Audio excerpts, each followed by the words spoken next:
Bienvenue sur Africa 730, la chaîne dédiée à la géopolitique africaine.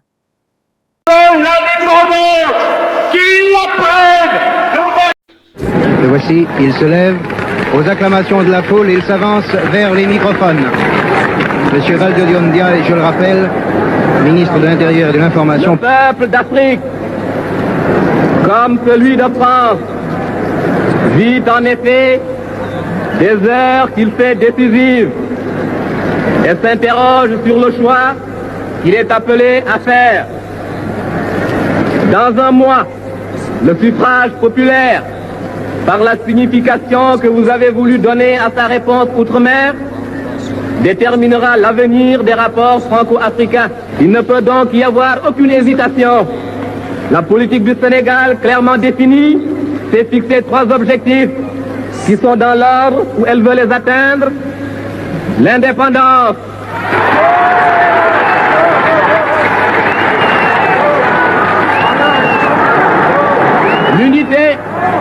l'unité africaine et la confédération. Nous disons indépendance d'abord. Mais en nous fixant ce préalable, nous ne faisons qu'interpréter l'aspiration profonde de tous les peuples d'Afrique noire à la reconnaissance de leur personnalité et de leur existence nationale.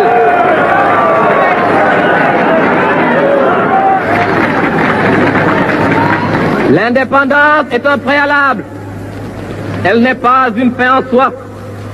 Elle n'est pas un idéal en elle-même, mais pour ce qu'elle rend possible.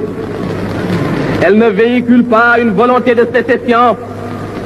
Elle ne recèle aucune intention d'isolement ni de repliement sur soi. Nous disons indépendance et nous disons ensuite unité africaine.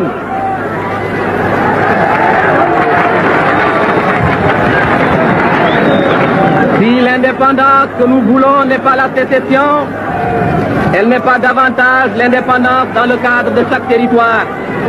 La rupture de toutes les solidarités fédérales existantes, le repliement à l'intérieur de frontières dont nous n'avons jamais cessé de dénoncer le caractère artificiel. Enfin, au-delà de l'indépendance et de l'unité, le gouvernement du Sénégal, avec le Congrès de Cotonou, propose la négociation avec la France d'une confédération multinationale de peuples libres et égaux.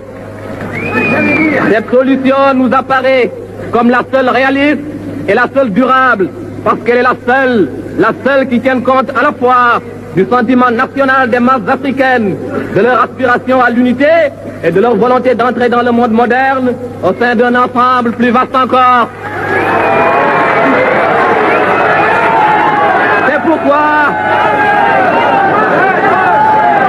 C'est pourquoi nous regrettons de voir écarter. C'est pourquoi nous regrettons de voir écarter la Confédération avec toutes les perspectives d'association qu'elle contenait. Ce serait pour l'Afrique un recul d'un demi-siècle, alors que tout nous commande d'aller de l'avant. Car avec quel peuple l'Afrique indépendante et unie pourrait-elle plus librement et volontairement s'associer qu'avec le peuple de France, qu'elle connaît et qu'elle aime? Avec lui, elle a non seulement des liens d'interdépendance économique et culturelle, mais encore tout un passé de souvenirs qui, dans le meilleur et le pire, sont des souvenirs communs. Avec lui, elle partage un idéal de liberté et de dignité humaine, une même conception du progrès et de l'avenir du monde.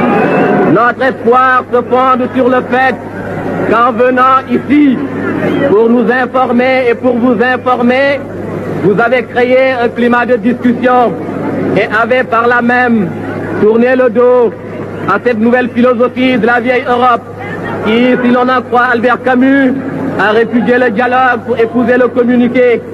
Une Europe qui ne dit plus « je pense ainsi, quelles sont vos objections ?»